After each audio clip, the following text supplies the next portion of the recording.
Divine G. Ito ay pwede sa lahat ng manonood.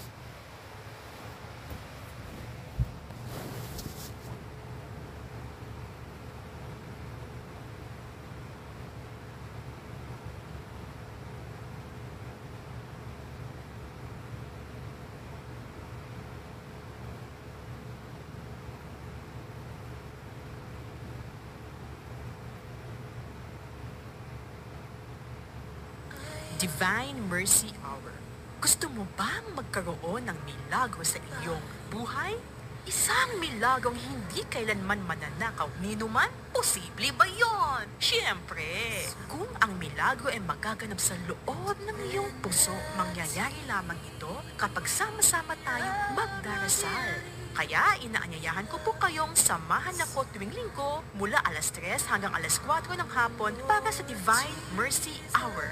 Ano man ang iyong ginagawa at kahit nasaan ka man, ipihit mo ang iyong talapihitan sa 684 AM kHz. DWJJ, tuwing linggo mula alas 3 hanggang alas 4 ng hapon.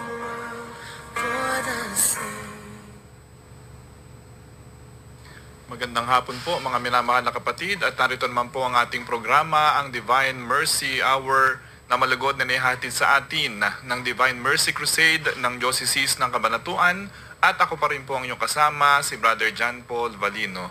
At tulad po ng dati, tayo po ay magdadasal muna ng ating pong 3 o'clock prayer at ng ating pong Divine Mercy Chaplet. Isama po natin sa ating panalangin ang lahat ng intensyon at mga kahilingan ng lahat ng mga tatay at lahat ng mga ama ng tahanan. Dahil ngayon pong araw na ito ay sineselebrate po natin ang Father's Day. So Happy Father's Day po sa inyo pong lahat mula po dito sa Divine Mercy Hour. So tayo po mananalangin, ipanalangin po natin ang lahat ng ating mga tatay, mga daddy, at lahat ng mga ama ng tahanan na nanonood at nakikinig sa mga oras na ito. At ipagdasal din po natin sa mabathalang awa ng Panginoon ang successful na pagbubukas po ng klase school year 2025-2026 sa araw po ng bukas sa lahat ng mga paaralan, pribado man o pampublikong paaralan na sangay ng Department of Education at lahat po ng mga paaralan na magbubukas simula po bukas. June 16, no? Panalangin po natin ang mga guro, ang mga magulang at mga mag-aaral at mga pinuno ng paaralan na gagabay sa pagbubukas ng klase simula po sa araw ng bukas. So idalangin po natin ang lahat ng ating mga intensyon, mga kahilingan sa ating pong Divine Mercy. In the name of the Father, and of the Son, and of the Holy Spirit, Amen. You died, Jesus, but the source of life flowed up our souls, and the ocean of mercy opened up for the whole world. A fountain of life, immeasurable divine mercy, cover the whole world and empty yourself out upon us. O blood and water, which flowed out from the heart of Jesus, as a fountain of mercy for us, I trust in you. Holy God, Holy Mighty One, Holy Immortal One, have mercy on us and in the whole world. Holy God, Holy Mighty One, Holy Immortal One, have mercy on us and in the whole world. Holy God, Holy Mighty One, Holy Immortal One, have mercy on us and in the whole world. Amen. Jesus, King of Mercy, I trust in you. Amen. The Chaplet of the Divine Mercy. Our Father who art in heaven, hallowed be thy name. Thy kingdom come, thy will be done on earth as it is in heaven. Give us this day our daily bread, and forgive us our trespasses, as we forgive those who trespass against us. And lead us not into temptation, but deliver us from evil. Amen. Hail Mary, full of grace, the Lord is with you. Blessed are you among women, and blessed is the fruit of your womb, Jesus.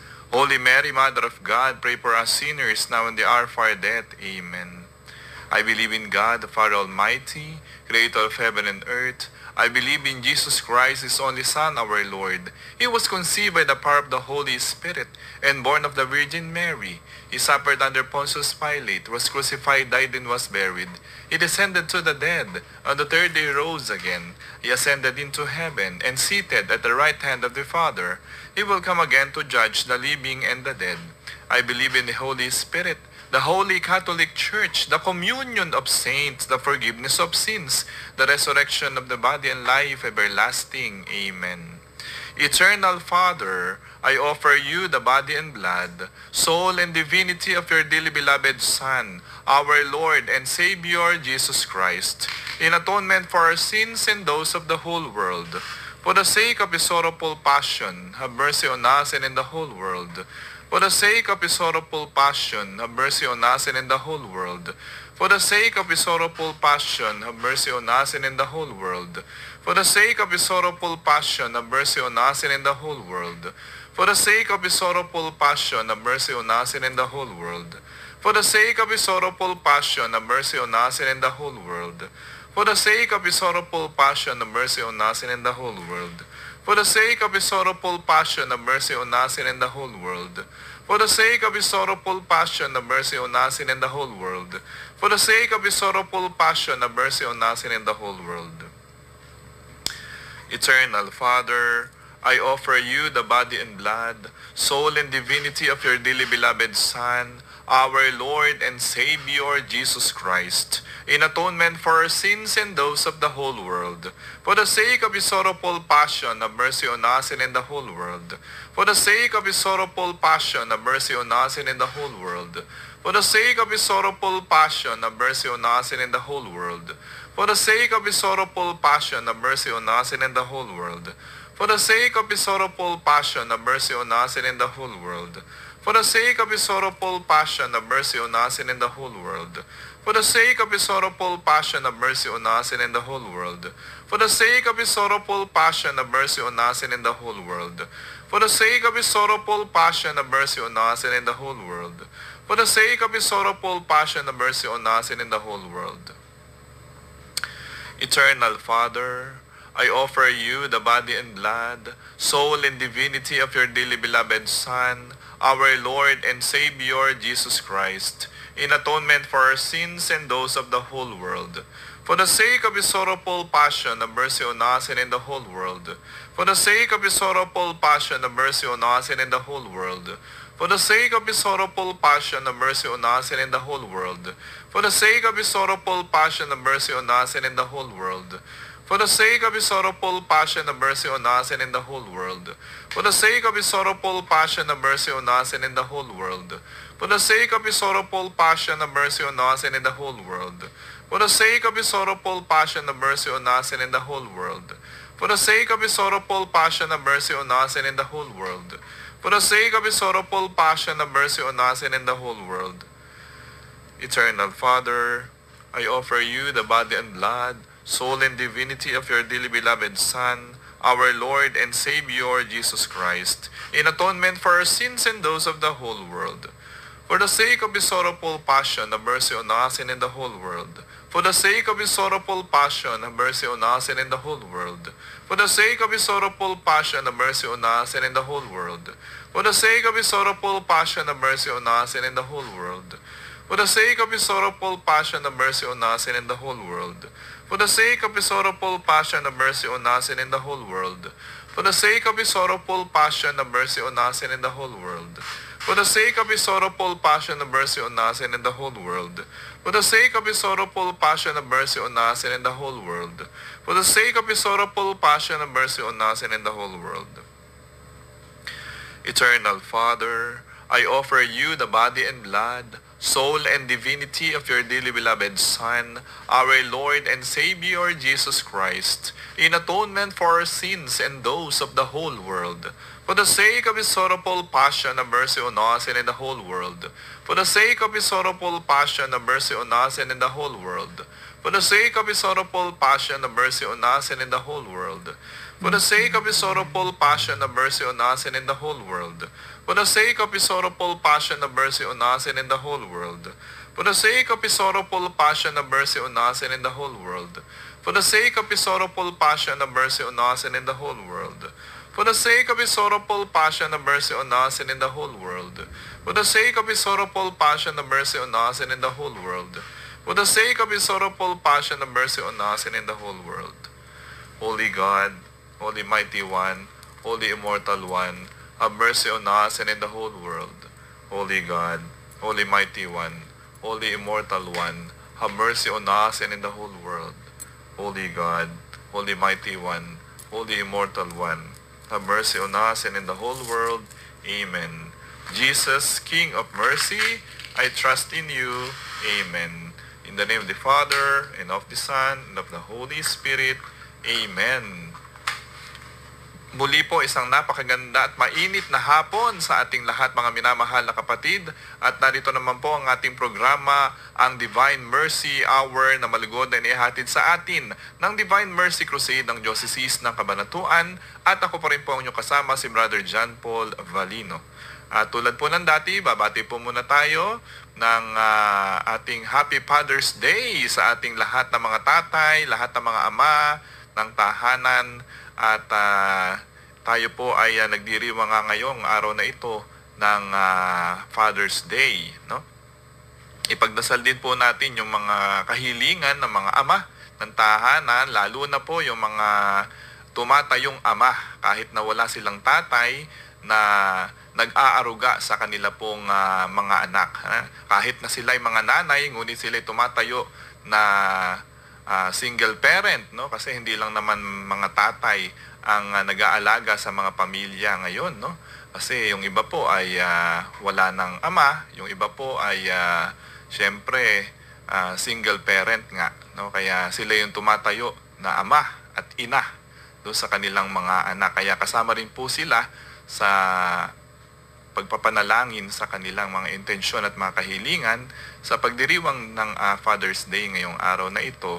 At kapistahan nga rin po pala ngayon ng Holy Trinity, no? The Feast of the Holy Trinity, o ang isang tatlo sa ating pong pananampalataya, ang Diyos Ama, ang Diyos Anak, at Diyos Espiritu Santo. So yan po ang ating dakilang pinaniniwalaan sa ating pananampalataya na gumagabay sa ating lahat at sa buong simbahan. So mamaya po ay ating pong ipaliliwanag sa abot ng ating makakaya yung pong hiwaga ng isang tatlo na alam po nating mahirap pong unawain. At bago po yun, tayo po ibabati muna sa ating pong, syempre, unahin nating batiin si Daddy Elvin. Happy Father's Day, Daddy. At syempre kay Mami Ruby, kay Nanay Maria, kay Ate Weng, at ganun din, at lahat ng ating kamag-anak ay binabati po natin. Ganun din po ang Nueva Ecija High School faculty and staff sa panguna ng aming minamahal na principal, si Ma'am Aurora T. Aguila. At ganun din sa ating pong superintendent, kay Sir Ronaldo Pozon. Ayan, ang Division of Nueva Ecija, no? At syempre, binabati po natin ang lahat ng mga guro, lahat ng kawani ng Department of Education, no? Dahil nga bukas ay pasukan na, no? Pasukan na naman, sana may mga gamit na po yung ating mga anak, ready na po sa pagpasok, excited na yung ating mga teachers na magturo na muli, no, sa ating mga silid-aralan at maturuan ng ating mga estudyanteng na miss po namin ng bakasyon, no? Kaya magtuturo na naman, 197 days ang ating pong school year ngayon, 2025 to 2026, ano? Simula po bukas ay magtuturo na at mag-aaral ng muli ang ating pong mga estudyante, mga mag-aaral, no, sa elementarya man ito o sa secondary, sa senior high school o sa college, no? At yan po, no, excited na pong pumasok na naman ng maaga yung ating mga estudyante, no, mga mag-aaral. At sana huwag sayangin ang mga baon at mag-aral ng mabuti, no? At syempre, yung ating mga magulang ay nagpapagal, nagtatrabaho upang mabigyan lang tayo ng mabuti at magandang edukasyon na magagamit po natin yan sa hinaharap, no? Yun ang objective ng ating pong edukasyon. Kaya kailangan tayo mag-focus, magbigay ng oras, ng panahon sa ating pong pag-aaral. So ganun din ay binabati po natin lahat ng kasapi ng ating pong Divine Mercy Crusade and Nueva Ecija Foundation Incorporated sa pangunguna po ni Sister Chu Rivera, at syempre lahat ng mga kasapi na ating mga kaibigan, no? Sila Sister Lita, Sister Emma Del Rosario, at syempre kay Sister LB Paglinawan at lahat ng ating mga Divine Mercy Crusade officers and members na nasa iba-ibang mga parokya. At ganun din ang mga kaparian ng buong Diocese ng Cabanatuan ay ating pong binabati. So, ngayon mga minamahal na kapatid din ay pagdiriwang din ng basic ecclesial communities. Yan. Sa kasabay nito pong pagdiriwang po natin ng Feast of the Holy Trinity sa araw na ito. No? Maraming mga pagdiriwang po ngayon, Father's Day, yung basic ecclesial community, at saka yung ating kapistahan nga ng Holy Trinity. So, tingnan po muna natin, himay-himayin po natin upang lalo nating maintindihan yung hiwaga ng isang tatlo, no? Tatlong persona sa iisang Diyos. So, papaano po yun? Hindi po ba 1 plus 1 plus 1 sa arithmetic, di ba? 3 equals to 3. Pero sa ating pananampalataya, no? 1 plus 1 plus 1 is equals 1, no? Yun po ang sagot, no? Dahil tatlong persona sa iisang Diyos, no? Ang Ama, ang Anak at ang Espiritu Santo sa iisang Diyos. Sa ating pananampalataya ay ipaliliwanag po natin yon habot na ating makakaya.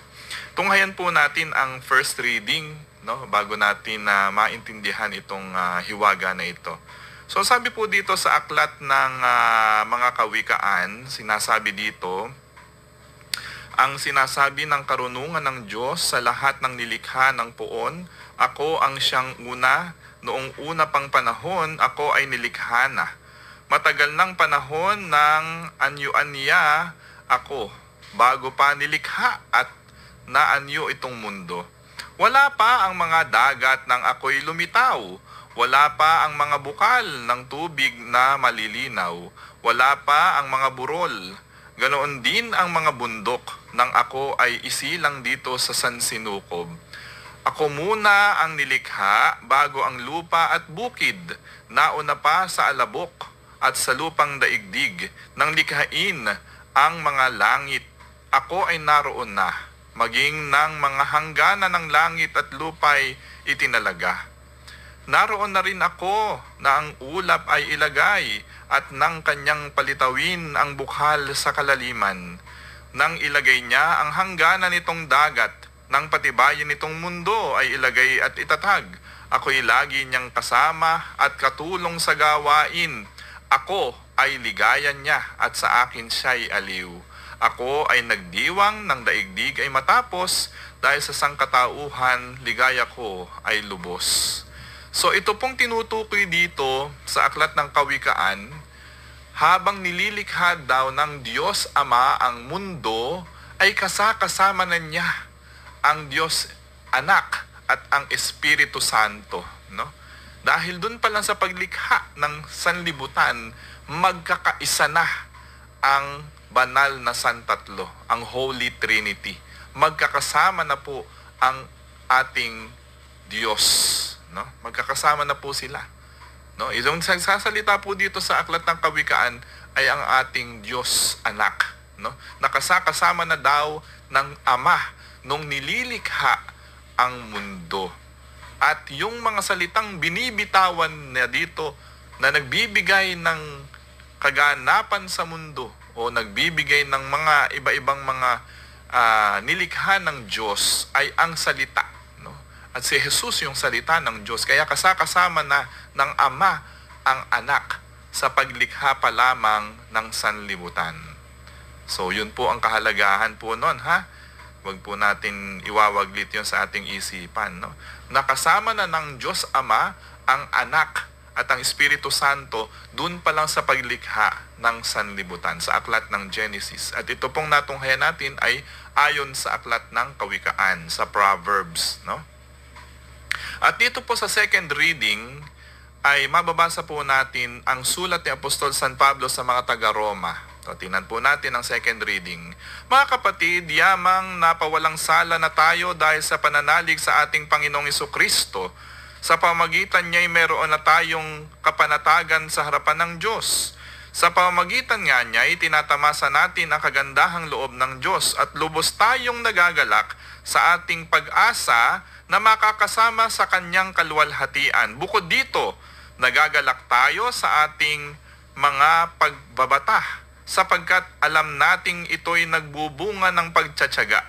At ang pagtsatsaga ay nagbubunga ng katatagan. At ang katatagan ay nagbubunga ng pag-asa. Hindi tayo nabibigo sa ating pag-asa sapagkat ang pag-ibig ng Diyos ay ibinuhos sa ating mga puso sa pamamagitan ng Espiritu Santo na ipinagkaloob na sa atin.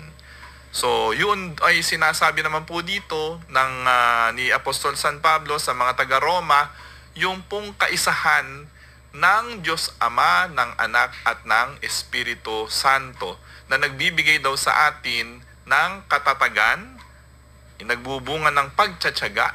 Ayan, napakaganda po nung paliwanag po dito, no? Tayo ay dapat magalak dun sa pagsasama-sama ng ating Diyos, no? Na tatlong persona sa iisang Diyos. Dito naman ang binabanggit ay ang Espiritu Santo. So yun mga kapatid, ang kahalagahan ng ating pananampalataya sa banal na isang tatlo, no? Na Diyos na totoo, sila ay nagkakaisa, no? 3 in 1, kumbaga, no? Kumbaga sa kape, no? Ibigyan natin ng halimbawa para makita natin analogy ng ating pong binibigyan ng paliwanag, ano? Yung kape, hindi po ba may asukal, may tubig, may kape, tatlo, no? Pero pinaghalo-halo sila upang mainom natin at maging masarap, no? Hindi po pwedeng Diyos Ama lamang, hindi po pwedeng Diyos Anak lamang, at hindi rin po pwedeng Diyos Espiritu Santo lamang, no? Kailangan sila'y laging magkakaugnay, nagkakaisa at nagsasama-sama. Yun po yung kabuuan ng ating Diyos, ang Diyos Ama, ang Anak at Espiritu Santo, no?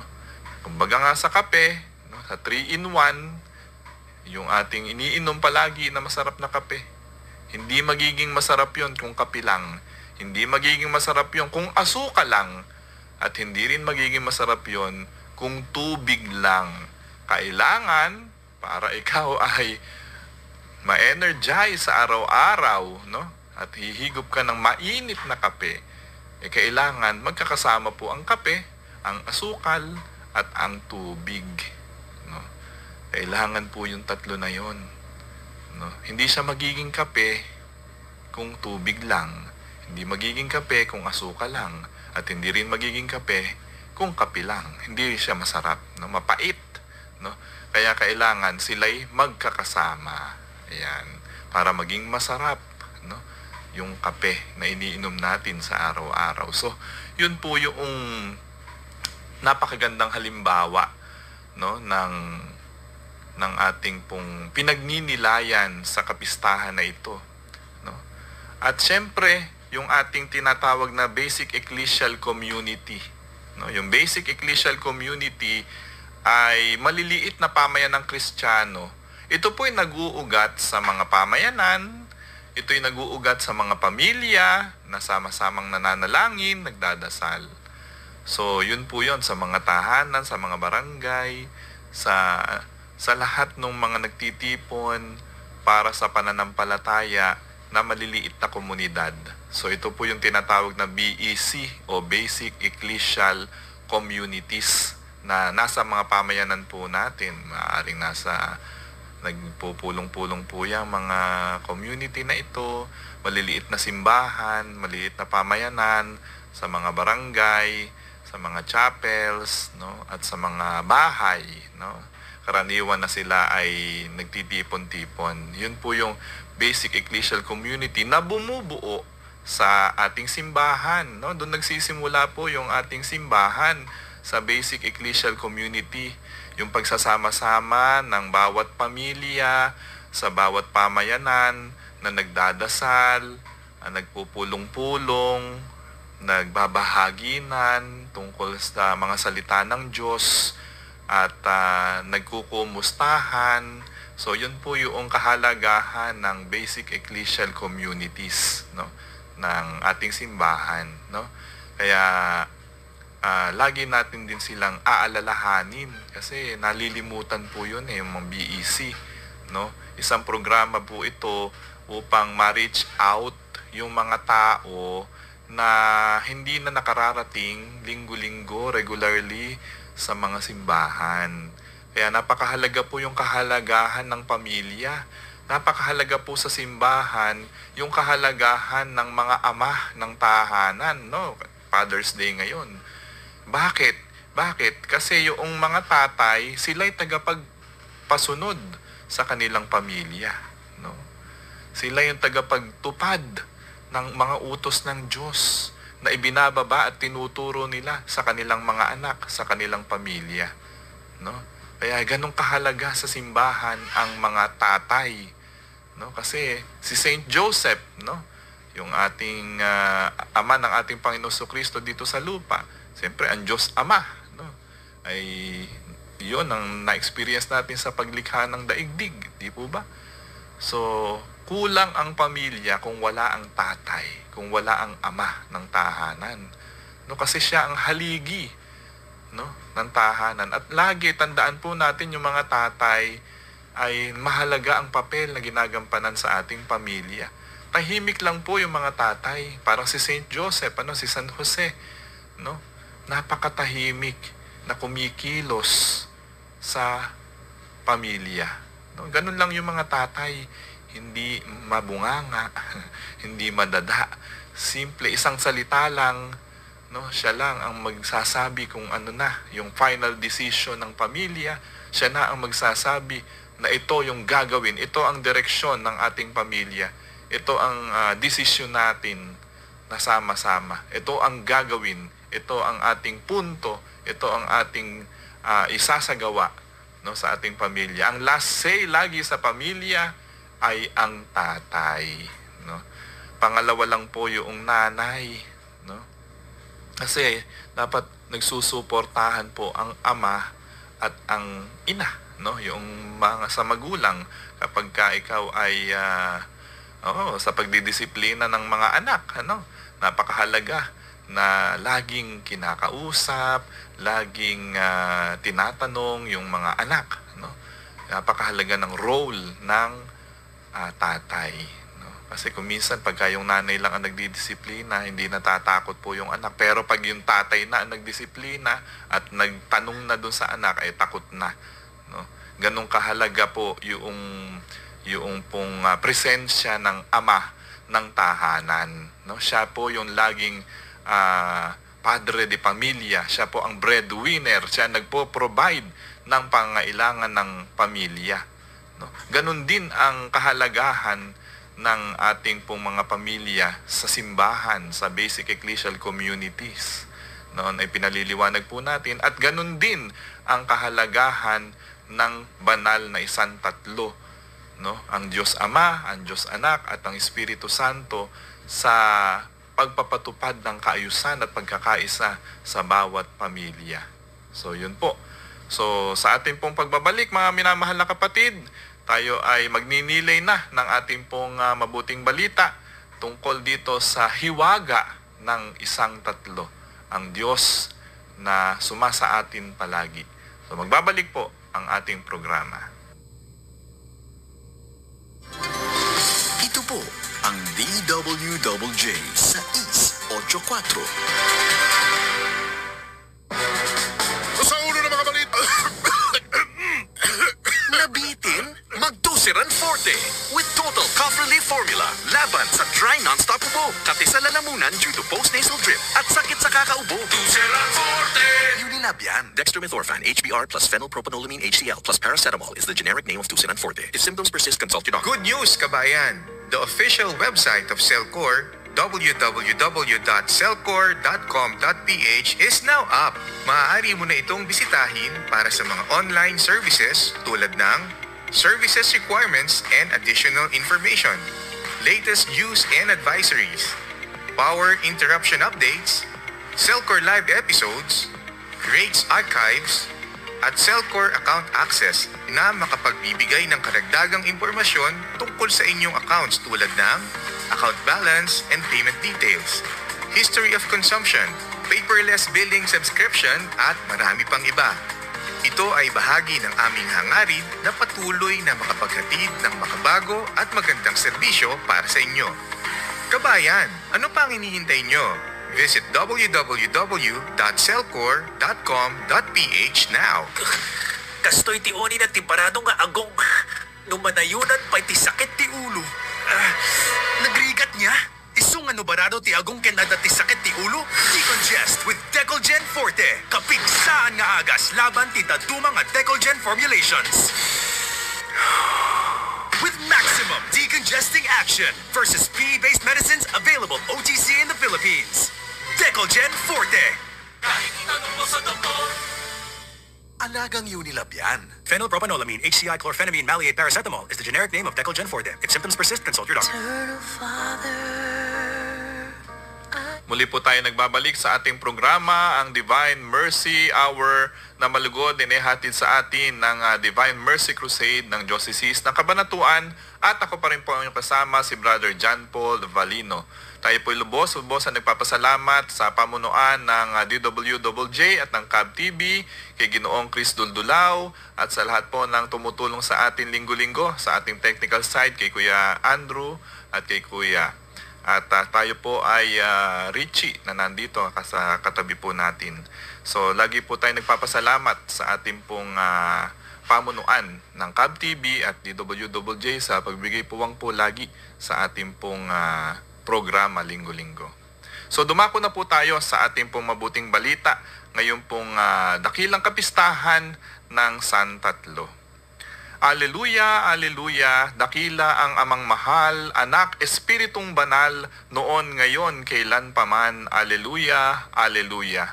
Mga minamahal na kapatid, ang mabuting balita ng Panginoon ayon kay San Juan. Papuri sa iyo, Panginoon. Noong panahong iyon, sinabi ni Jesus sa kanyang mga alagad, marami pa akong sasabihin sa inyo, ngunit hindi pa ninyo kayang unawain ngayon. Pagdating ng Espiritu ng katotohanan, tutulungan niya kayo upang maunawaan ninyo ang buong katotohanan, sapagkat magsasalita siya hindi sa ganang kanyang sarili. Sasabihin niya sa inyo ang kanyang narinig at ipapahayag ang mga bagay na darating. Pararangalan niya kayo sapagkat sa akin magmumula ang ipapahayag niya sa inyo. Ang lahat ng sa Ama ay sa akin. Kaya ako sinabing sa akin magmumula ang ipahahayag niya sa inyo. Mga kapatid, ang mabuting balita ng Panginoon. Pinupuri ka namin, Panginoong Hesukristo. Ang tinutukoy po dito sa ating pong ebanghelyo ay ang Espiritu Santo na sinugo ng ating Panginoong Hesukristo sa mga alagad, sa kanyang mga apostoles, no? Nung bago siya lumisan at nakaakyat na sa langit, umakyat na sa langit. At gaya nga nung kapistahan nung nakaraang linggo, yung Pentecost, di ba? Pentecost Sunday, ang pagpanaog ng banal na Espiritu Santo sa kanyang mga alagad. So, yun po yun, no? Saan yung hadilang apoy, no? Alam na po natin yun, nung last Sunday, yun po yung tinalakay po natin dito sa ating programa, no? Ay, yun po yung pinapaliwanag po dito, continuation nung ine-explain natin last Sunday. Kasi nga, ipinapanaog na ng Panginoong Jesucristo ang banal na Espiritu sa kanyang mga alagad, no? At hanggang ngayon, sa ating simbahan, sa ating kapanahunan, ay kasama pa rin natin ang banal na Espiritu, no? Upang lalo pa nating maunawaan yung kahalagahan ng San Tatlo, no? Kanina ipinaliwanag po natin na sa una pa lang, sa aklat ng Genesis, kasama na natin ang Diyos Ama sa paglikha.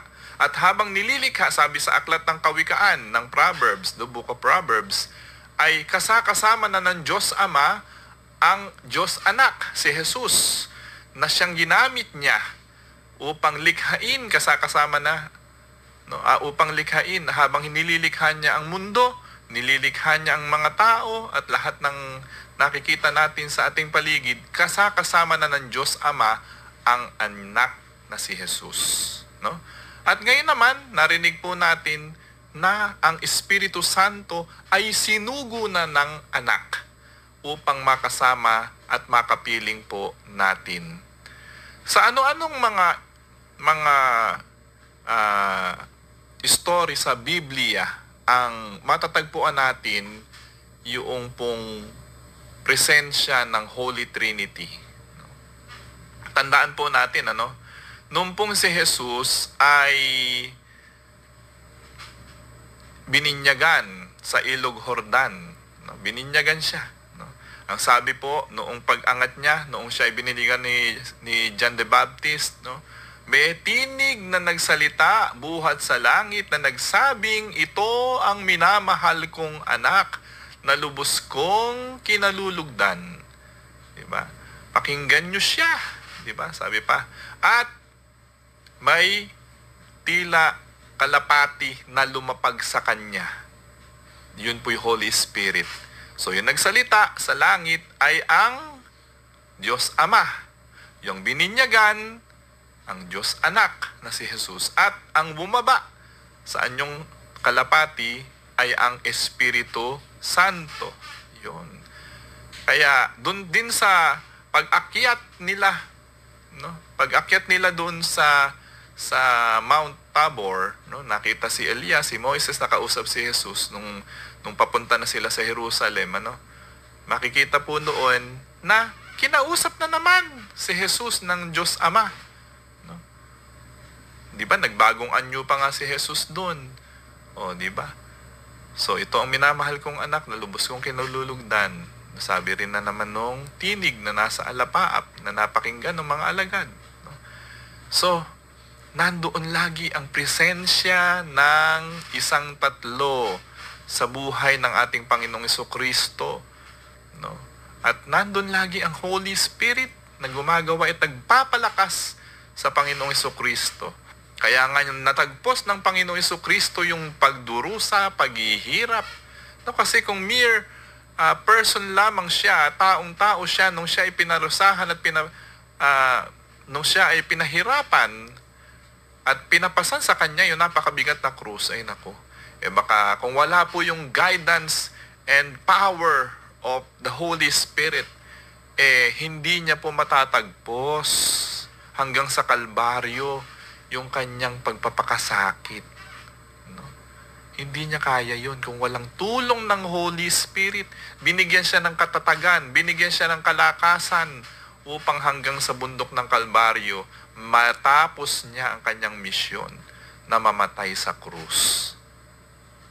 Nung binuwis niya ang kanyang buhay para sa ating kaligtasan ng Panginoong Hesus.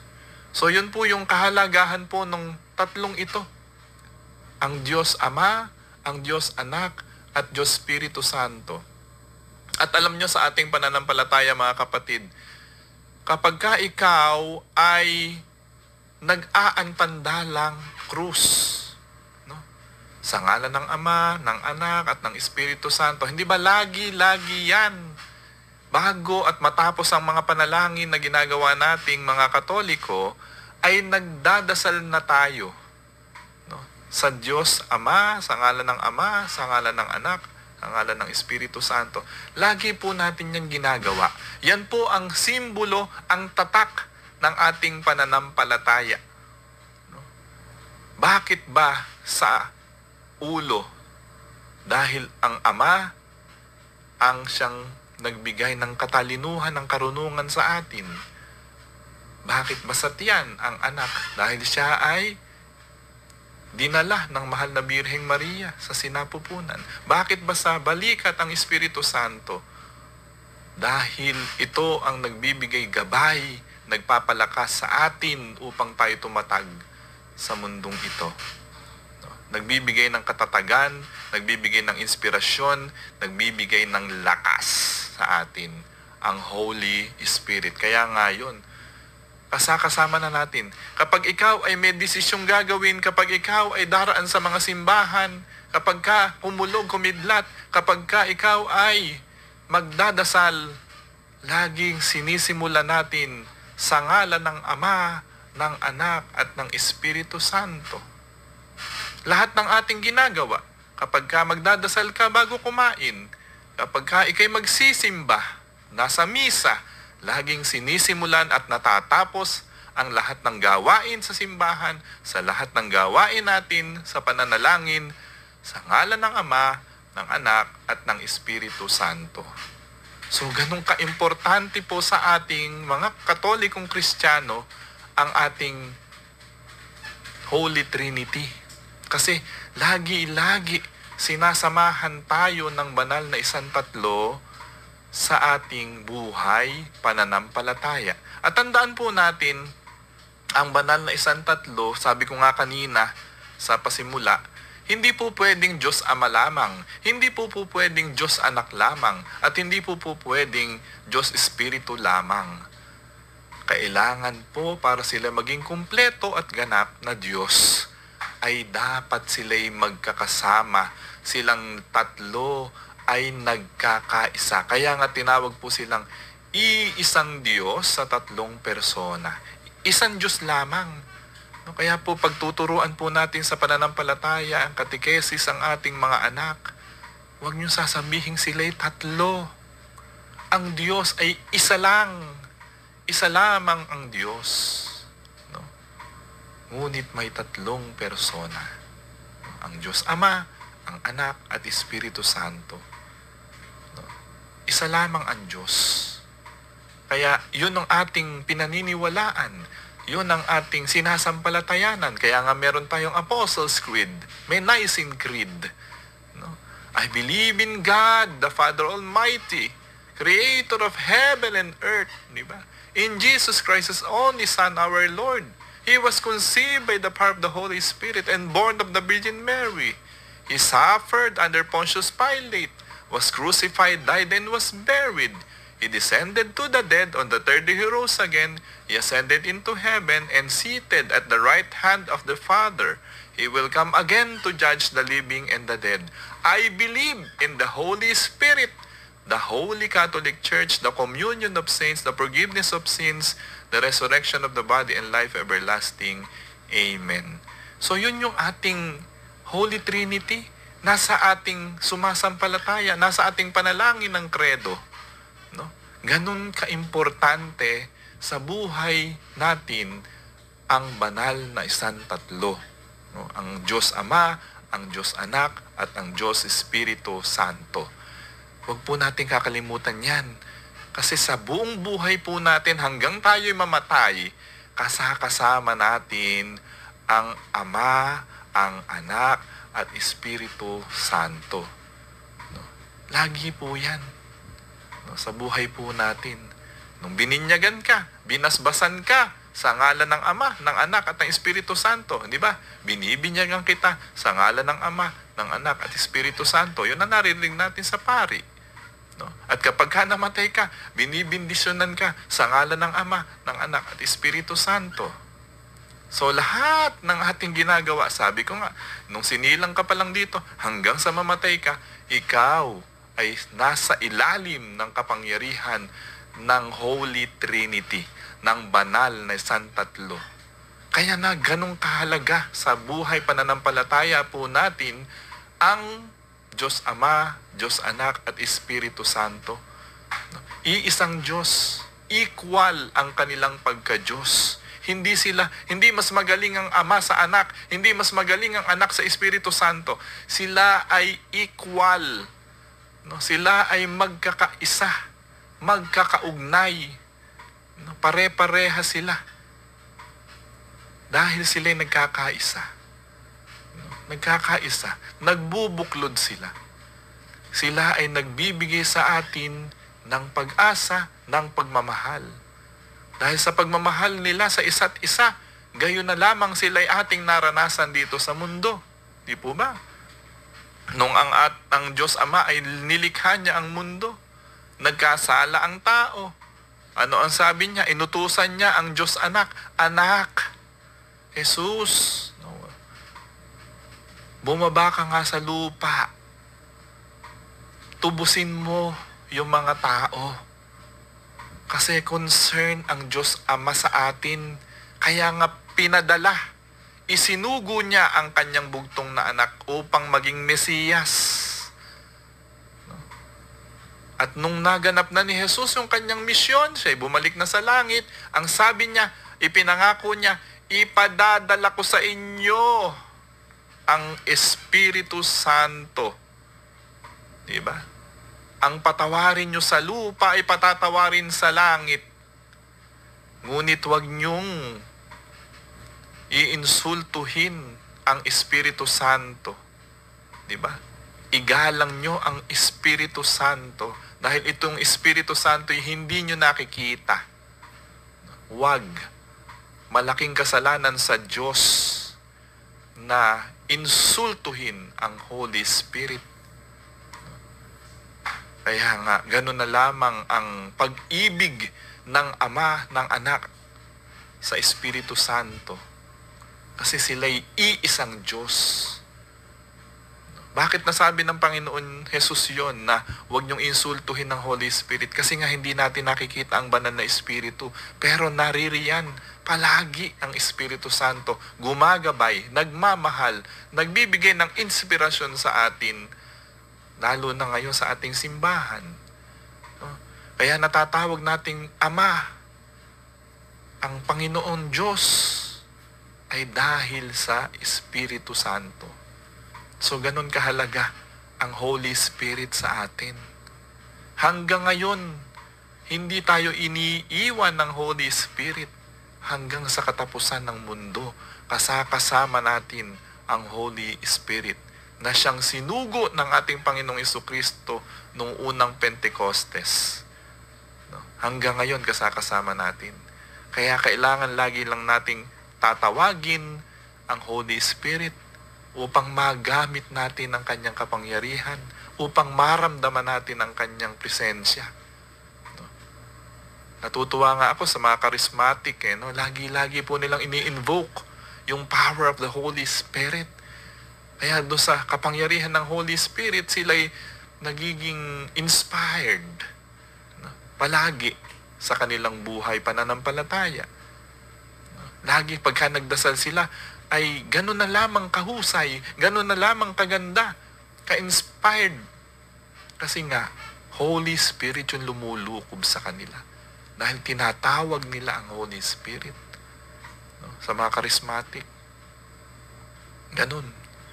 Kaya, yung pong banal na isang tatlo, napaka-importante po sa buhay po natin. Sa pananampalataya. Tandaan po natin, nagkakaisa ang Holy Trinity. May pagkakaisa. Hindi po pwede. Sabi ko nga po kanina, paulit-ulit natin sinasabi, hindi pwedeng Diyos Ama lamang, hindi pwedeng Diyos Anak lamang, at hindi po pwedeng Espiritu Santo lamang. Kailangan sila'y magkakaugnay, sila ay magkakaisa. Hindi katulad po nating mga tao. Tayo kuminsan, makasarili. Gusto natin lagi nag-iisa. At gusto nating laging nang-iisa. Magkakaiba po yung sinabi ko, ha? Yung mga tao, kuminsan, dahil sa ating mga kahinaan, sa ating mga pagkakasala, ganun. Gusto natin lagi, akin lang, mag-isa lang ako. At kung hindi pa ganun, nanlalamang pa ng kapwa, kaya nang-iisa pa. Hindi ganun ang banal na isang tatlo. Ang gusto po ng banal na isang tatlo, ng Diyos Ama, ng Anak at Espiritu Santo, ay laging nakikibahagi. Nag-share sila ng pag-ibig sa isa't isa. Binabahagi. Puro selfless. Diba? May kanta nga si Jamie Rivera, only selfless love. Jesus showed the world. Only selfless love. Bakit selfless? Hindi niya inisip yung kanyang sariling kapakanan. Hindi niya inisip yung sarili niyang ganansya. Ang inisip ng Panginoong Jesucristo ay yung kapwa-tao niya na kanyang ililigtas. Hindi rin inisip ng Diyos Ama na likhain lang ang mundo at nagkasala ang tao. Hindi niya pinanatili yung kasalanan ng tao. Gusto niya, anak, gusto kong bumalik yung mga tao sa langit. Kaya please, bumunta ka sa lupa. Iligtas mo sila. No? Kasi kung ang Diyos Ama ay makasarili, hindi niya napabababain si Jesus. Hayaan yung puknawin na natin yan. Tapusin na natin yung mga tao na yan. Napakapasaway naman pala ng mga iyan hindi ganun ang Diyos. Hindi ganun ang Diyos. No? Ang Diyos Ama, hindi tumigil. Nagpadala siya ng mga propeta. Ayan, mababasa natin sa Old Testament, di po ba? Nagpadala siya ng mga sugo, ng mga propeta, para maligtas ang mga tao. Pinadala niya si Noe, pinadala niya si Abraham, si Moises, di ba? At lahat ng mga propeta. Kaya lang ano ginawa ng mga tao? Pinagpapatay. No? Yung mga propeta, hanggang sa kahuli-hulihan si Juan Bautista na isinugo ng Diyos, ano ginawa? Pinapugutan ng ulo. At sa bandang huli, ayan na, pinadala na ang Panginoong Jesucristo. Pinadala na ng Diyos Ama upang nga maligtas tayong lahat sa kahihiyan, sa pagkakasala. Gusto ng Diyos Ama na makabalik tayo sa langit. Kaya niya pinadala si Jesus. No? Kaya niya pinadala ang Diyos Anak. At ganun din naman, nung umakyat na sa langit si Jesus, nung mission accomplished na siya, pinadala naman niya ang Holy Spirit para makasama natin. Kasi nga, gusto ng Diyos Ama, Anak at Espiritu Santo na ibahagi sa atin yung kanilang pag-ibig at malasakit at pakikihalubilo sa atin. No? Hindi tayo abandoned. Hindi tayo iniiwan ng Diyos. Simula't simula pa, hindi tayo iniwan, inaaruga pa rin tayo hanggang ngayon ng Diyos. No? Ganon tayo kamahal ng Diyos Ama. No? Kaya, ganon na lamang ang pag-ibig sa atin ng Diyos Ama, ng Anak at Espiritu Santo. Kailangan nating maintindihan yan sa ating pananampalataya, mga minamahal na kapatid. Kasi kapag hindi natin naintindihan yung kahalagahan ng Diyos Ama, Anak at Espiritu Santo, hindi natin mauunawaan ang ating pananampalataya. Tayo'y mabubuhay sa kasalanan at kamangmangan. Kaya nga, buti na lang, merong ganitong programa, Divine Mercy Hour, na natuturuan tayo kahit papano, lalo na yung mga hindi nagsisimba. No? Yung hindi nakararating sa simbahan. No? Pero I encourage you na para lalong lumago ang inyong pananampalataya, ng ating pananampalataya, go to Mass. Go to the church. Magsimba. Para laging tayo'y maunawaan nating mabuti.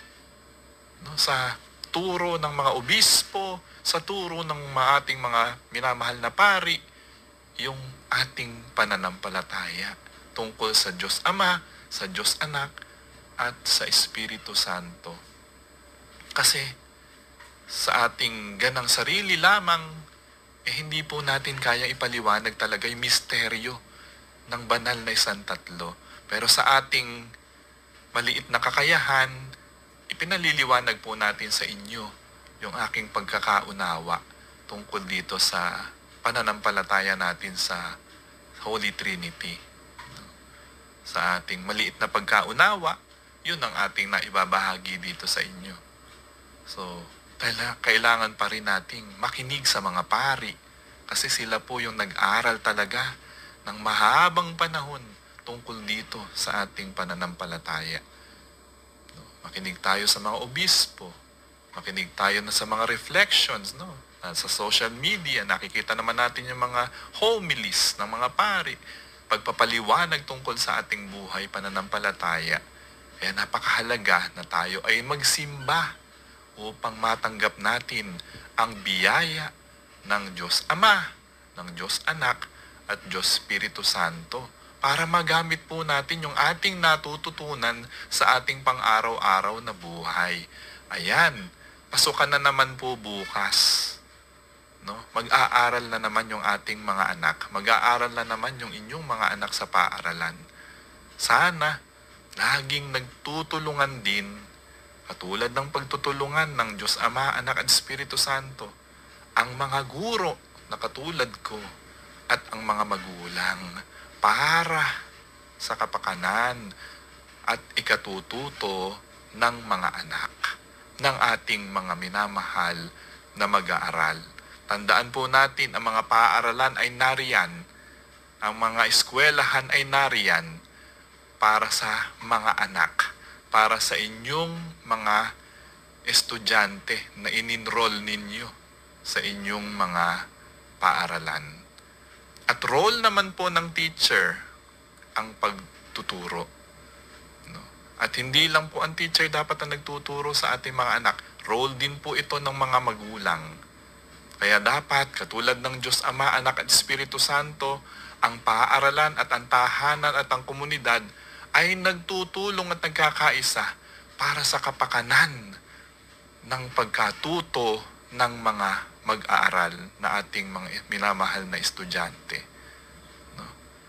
Nagtutulungan, tulong-tulong. Hindi po kaya ng mga guro lang ito. Yung mission na ito. Kailangan lahat ng itinuturo sa mga schools ay masusustain sa mga bahay, sa ating mga tahanan. Hindi po pwedeng iba ang itinuturo sa bahay at iba ang itinuturo sa paaralan. Kaya kailangan magkaugnay ang paaralan at ang mga tahanan.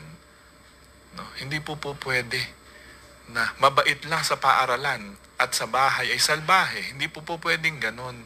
Kailangan lagi, kung tinuturong gumalang sa magulang, sa school, tinuturo yung kabutihang asal, good manners and right conduct, dapat ganun din ang itinuturo ng mga magulang sa bahay. Pinakikita po na maging role model ang mga magulang sa mga bata upang hindi malito ang bata. Kasi sa school, tinuturo yung good manners and right conduct. Dapat sa bahay din, lalo na, itinuturo din ang good manners and right conduct sa ating mga estudyante. Ganon po Dapat harmonize. Kailangan nagtutulungan, nagtutuwangan ang mga guro at ang mga magulang sa pagtuturo sa ating mga minamahal na mag-aaral. Ganon din yung paggabay sa atin ng Father, Son, and the Holy Spirit, the Holy Trinity. So muli po, sana marami po tayong natutunan sa ating programa. Time na naman, 4:00 na naman, parang bitin. Gusto marami pa po tayong gustong i-share, pero sa susunod na linggo na lamang, i-reserve na lang po natin yung mga topics na pwede nating matalakay.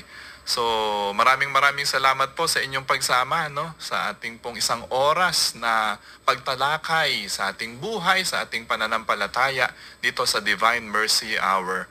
So, magkita-kita po muli tayo sa susunod na linggo, 3:00 hanggang 4:00 ng hapon, dito lamang sa ating pong Divine Mercy Hour. Ito po, si Brother John Paul Valino, at Happy Father's Day sa ating lahat, at Happy Holy Trinity Sunday sa ating lahat.